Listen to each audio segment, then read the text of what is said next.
Hello friends, welcome to Sarvodaya IAS. इस video में हम लोग बात करेंगे जो हमने एक सीरीज़ स्टार्ट की है इम्पोर्टेंट आर्टिकल्स के ऊपर, उसको देखेंगे। ये पार्ट 2 है, छोटा सा वीडियो होगा आप लोग। और ये बहुत इंपॉर्टेंट है, ये आर्टिकल्स ये रिपीटेडली पूछे गए हैं पिछले 15 ईयर्स में अलग अलग एग्ज़ाम्स में, और आगे भी पूछे जाएंगे, ठीक है।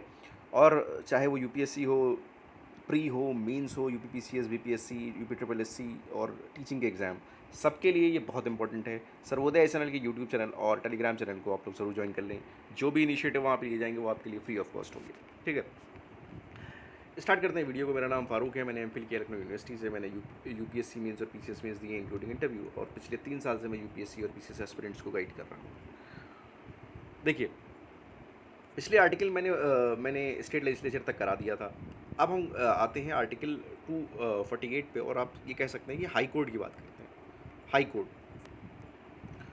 कोर्ट की बात करते हैं तो हाई कोर्ट में 214 जो है वो कहता है कि हाई कोर्ट की स्टेट के लिए एक हाई कोर्ट होगा, ठीक है।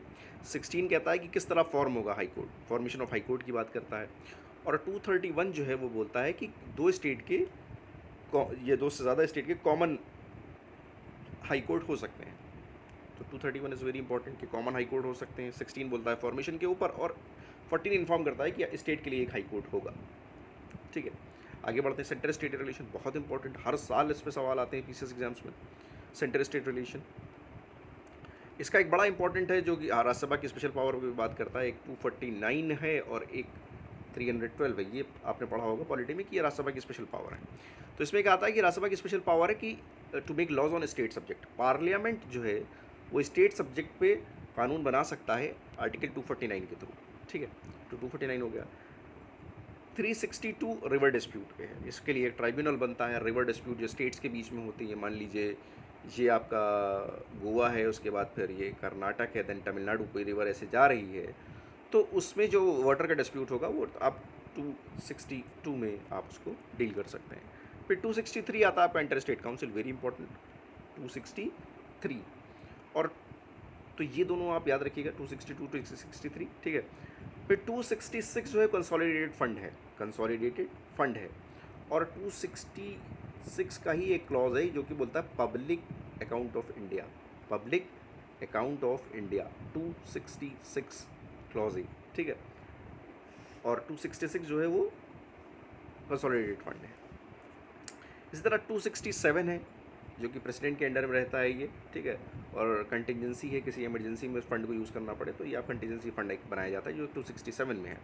फिर 280 आपका फाइनेंस कमीशन में है। फाइनेंस कमीशन डिसाइड करता है कि किस मेथड के थ्रू सेंटर का जो टैक्सेस का पूल है वो स्टेट्स में डिस्ट्रीब्यूट होगा। अलग अलग स्टेट्स में किस तरह डिस्ट्रीब्यूट होगा, किस तरह अलग अलग स्टेट्स में डिस्ट्रीब्यूट होगा, वो क्या मेथड रहेगा, वो आपका फाइनेंस कमीशन डिसाइड करता है। और इसको प्रेसिडेंट अपॉइंट करता है हर 5 साल के लिए, ठीक है, हर 5 साल पे।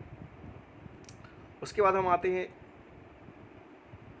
अच्छा इसमें ये रिपीट हो रहा है, 281 जो है वो रिकमेंडेशन। तो 280 फाइनेंस कमीशन और 81 जो है वो रिकमेंडेशन, ठीक है, कनेक्ट कर सकते हैं आप उसको। 80 फाइनेंस कमीशन, 81 रिकमेंडेशन। और फिर आता है 300, फिर आता है 312, that is all India service. All India service 315। Then 315 जो है यूपीएससी, जिसकी आप तैयारी कर रहे हैं, किस आर्टिकल में है, 315 में। फिर आपका इलेक्शन कमीशन जो है वो 324।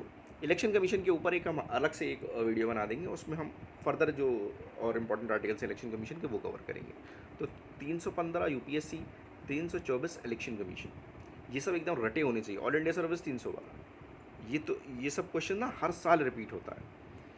उसके बाद अब ये कन्फ्यूजिंग, सबसे ज़्यादा कन्फ्यूजिंग होते हैं और लड़कों को याद ही नहीं होता है, SC ST and Anglo Indian. तो इसको 2 हिस्सों में बांट दीजिए। पहले सिर्फ SC ST की बात कीजिए, और बाद में हम एंग्लो इंडियन की बात करेंगे, ठीक। तो SC ST की बात करते हैं। 330 बोलता है कि SC ST की जो सीट रिजर्व होंगी लोकसभा में, ठीक। अब 332, 31 की बात नहीं होगी, 32 की बात होगी। तो SC ST in legislative assembly, ठीक। इसको कनेक्ट, इसको बात नीचे मत देखिए, फिर यहाँ आ जाइए आप। तो यहाँ पर आप बोलते हैं 330 SC ST रिजर्वेशन इन लोकसभा, और 331 कहता है एंग्लो इंडियन रिजर्वेशन इन लोकसभा। ठीक, अगर एडिक्वेटली रिप्रेजेंट नहीं हो रहे तो उनका एक रिजर्वेशन होना चाहिए। फिर 32 क्या बोल रहा है कि SC ST reservation in legislative assembly, और 33 क्या बोल रहा है एंग्लो इंडियन के लिए जो सीटें लेजिस्लेटिव असेंबली में होंगी। तो ये चार को आप अलग अलग करके नहीं समझेंगे तो आप कंफ्यूज होंगे। तो इससे क्या है 30 और 32 ये आपका SC ST के लिए है, ये लोकसभा की बात करता है, ये लेजिस्लेटिव असेंबली की बात करता है। और 31 और 33 जो है ये एंग्लो इंडियन के लिए है, एक लोकसभा में रिजर्वेशन की बात कर रहा है और एक स्टेट असेंबली की बात कर रहा है, सीट्स की बात कर रहा है। आप लोग इसको ज़रूर समझ लीजिए। यकीन मानिए 90% तैयारी करने वाले लड़के इसमें कंफ्यूज रहते हैं। तो 30, 32 SC ST और 31 और 33 एंग्लो इंडियन। Confusion clear? आगे बढ़ते हैं। फिर बात होती है 335। 335 कहता है कि सर्विसेज में जो SC ST का रिजर्वेशन होगा उससे बात होती है। सर्विसेज में SC ST का जो रिजर्वेशन होगा वो 335 के अंडरगत होगा। 338 आपका शेड्यूल कास्ट का जो कमीशन है। अच्छा, SC इस schedule caste, schedule tribe, SC ST, ठीक है, इसमें कन्फ्यूजन होना चाहिए। तो 38 कहता है शेड्यूल कास्ट का जो कमीशन बनेगा वो 338 में बनेगा। फिर उसमें थोड़ा सा अमेंडमेंट किया गया और एक अलग कमीशन बनाया गया, वो बनाया गया 338A में। 338A में शेड्यूल ट्राइब का कमीशन बनाया गया, 338A। ओके, फिर आगे बढ़ते हैं। तो और 340 में आपका बैकवर्ड कास्ट का कमीशन बना, 340 बैकवर्ड कास्ट का कमीशन। ठीक, फिर आगे बढ़ते हैं। 343 ऑफिशियल लैंग्वेज, जो कि हिंदी इन देवनागरी स्क्रिप्ट, 343 ऑफिशियल लैंग्वेज की बात करता है। देन इमरजेंसी की बात आती है, 352 नेशनल इमरजेंसी, 352 नेशनल इमरजेंसी। 355 कहता है centre will protect state in case of armed rebellion and, centre बोलिए या यूनियन बोलिए, बात एक ही है। Union will protect state in case of armed rebellion and internal disturbance.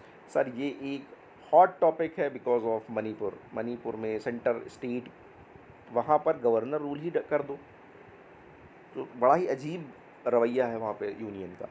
तो centre will protect state in case of armed rebellion and internal disturbance, ये 355 very important sir. Then 356 state emergency की बात करता है। ठीक, 360 फाइनेंशियल इमरजेंसी की बात करता है। 368 आपने पढ़ा होगा, कॉन्स्टिट्यूशनल अमेंडमेंट, इसके कुछ तरीके होते हैं, simple majority, special majority with ratification of states. ठीक है, तो वो 368 में है। और 70 तो आप जानते ही हैं, बहुत चर्चा में रहता है, Jammu Kashmir specially.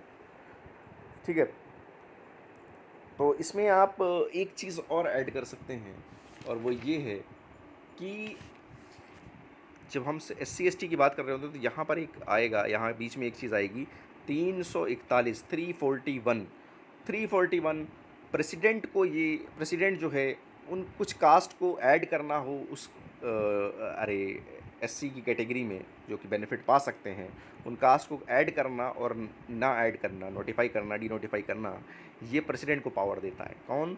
341 SC community को, ठीक है, रिजर्वेशन के उसमें लाना, नोटिफाई करना, ये काम किसका है?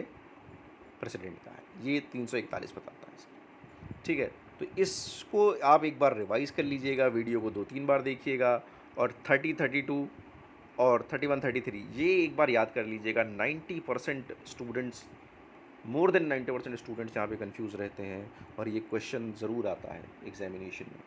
ठीक है, तो ये एक वीडियो था आपका आर्टिकल से रिलेटेड। हम लोग कुछ नए वीडियो में मिलेंगे अब, और पॉलिटी को पूरी तरीके से कवर करेंगे। ठीक है, और वो आपके UP PCS, UPSC और BPSC सबके लिए इंपॉर्टेंट होगा। ठीक है, मिलते हैं नेक्स्ट वीडियो में। Thank you very much. आप लोग प्लीज़ इसको सब्सक्राइब कर लें चैनल को।